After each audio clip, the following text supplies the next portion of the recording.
This exercise is called face down leg lift.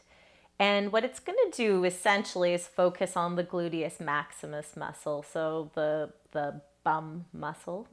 And the job of that muscle is to actually extend the leg backwards, extend the hip. I mean, it has some other functions as well, but that's the major thing that it does. And it's important when we're, bending over, squatting, standing, that it works well, because otherwise, if it's not working well in the back, the hip flexors and the muscles in the front are going to work harder. So we want to balance those two groups of muscles out. So another important thing is that even though we're activating that muscle, it has to have a strong foundation. So we want to make sure that our core, the deep muscles of our stomach and back are engaged when we're doing this activity. So I'm going to lie face down.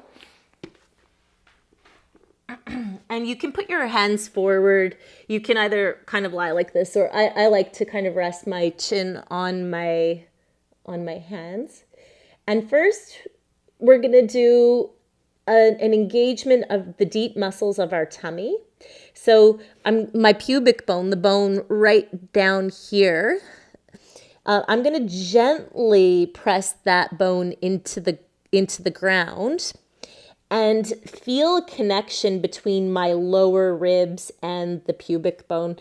And while I feel that connection, my tummy is pulling, I'm contracting my abdomen so that my tummy is pulling towards my spine. It's like the corset, the transverse abdominis muscle, which if you want to watch more about that, go to the transverse abdominis exercise. But we're going to be engaging that muscle first. And when I engage that, I'm going to also feel the deep muscles of my back engage. So I want to keep that very solid. Then I'm going to engage my quadricep muscle, which is the muscle on the front of my thigh. So it's just straightening my leg. It's like I'm extending my whole leg backwards, like I'm pointing my toe towards the back wall. And then once these two groups of muscles, the tummy muscles and the quads engaged, I'm going to engage my glute muscle, which is my bum. And I'm going to lift that leg just as much as I can, that the movement comes solidly from my hip. So I really don't want to lift the pelvis off the ground.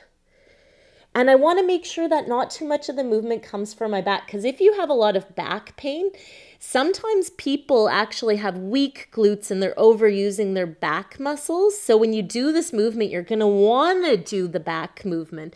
I want you to stay really strong through the front body and through the core and engage the front thigh and glute so that the movement just happens from the glute.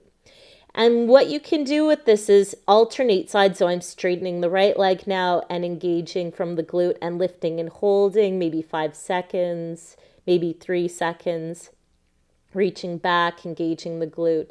And I'm working hard. My tummy is pulling towards my spine. I'm staying strong in my core. And I'm just lifting from the glute.